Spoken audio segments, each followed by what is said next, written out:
It's dominated by the bowlers and the bowlers of Ireland. It's in the next batter to go, and another Tector takes the catch.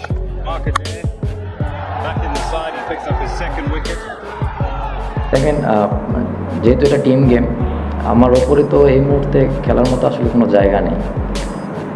হ্যাঁ দেখেন, যদি আমাদের একটা বড় partnership হতো তাহলে খেলাটা অন্যরকম হতো, কারণ আলটিমেটলি লিটন, জাকের ও সাইফ এরাই ম্যাচ হারিয়েছে। সংবাদ সম্মেলনে একই বলল তাওহিদ হৃদয়। আয়ারল্যান্ডকে টেস্টে হোয়াইটওয়াশ করার পর আত্মবিশ্বাসে ছিল ভরপুর বাংলাদেশ, কিন্তু সফরকারীরা যেন প্রতিশোধ নিতে এসেছিল আগুন জ্বালিয়ে। প্রথম টি-20তেই ৩৯ রানের বড় জয় তুলে নিয়ে টাইগারদের চুরমার করে দিল আইরিশরা।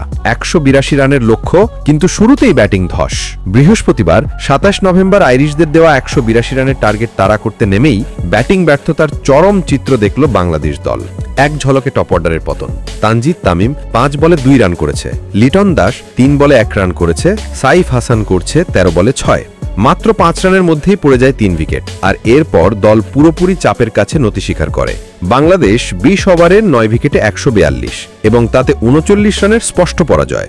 হৃদয়ের ইনিংসই একমাত্র আলো, তবুও ম্যাচ বাঁচাতে পারেননি। মাঝে কিছুটা লড়াই দেখিয়েছেন তাওহিদ হৃদয়। দুর্দান্ত ৫০ বলে ৮৩ অপরাজিত, কিন্তু সঙ্গীর অভাবে তার লড়াই সামান্যই দেখা গেল।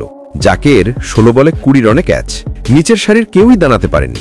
ম্যাচ শেষে সংবাদ সম্মেলনে হৃদয়ের জোরালো বিশ্লেষণ। ম্যাচ শেষে সংবাদ সম্মেলনে এসে হৃদয় বলেন, আমরা টপ অর্ডারে দ্রুত উইকেট হারিয়ে ফেলেছি, এটাই ম্যাচের মোড় বদলে দিয়েছে। লিটন ভাই, জাকের, সাইফ তিনজনই নিজের দিনের সেরা ব্যাটিংটা করতে পারেনি। বড় টার্গেট তাড়ায় শুরুটা খুব গুরুত্বপূর্ণ, কিন্তু আজ সেটা হয়নি। তিনি আরও যোগ করেন, আমরা সবাই চেষ্টা করেছি, কিন্তু বিচ্ছিন্ন ইনিংস দিয়ে বড় লক্ষ্য তাড়া করা যায় না।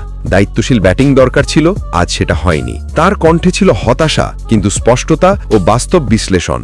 বিশ্লেষকদের চোখে ব্যর্থতার মূল কারণ, ক্রিকেট বিশ্লেষকদের মতে শুরুতেই টপ অর্ডারের ধস, ভুল শট সিলেকশন, চাপ সামলাতে ব্যর্থতা, বড় টার্গেটে পরিকল্পনার ঘাটতি। টাইগারদের পরাজয়ের জন্য এগুলোই দায়ী। এবার লক্ষ্য দ্বিতীয় টি-20, দ্বিতীয় ম্যাচই সিরিজে ফেরার শেষ সুযোগ। হৃদয়, সাকিব, রিয়াদদের দায়িত্ব এবার আরও বেশি। বাংলাদেশ কি ঘুরে দাঁড়াতে পারবে? চোখ এখন সেই ম্যাচেই।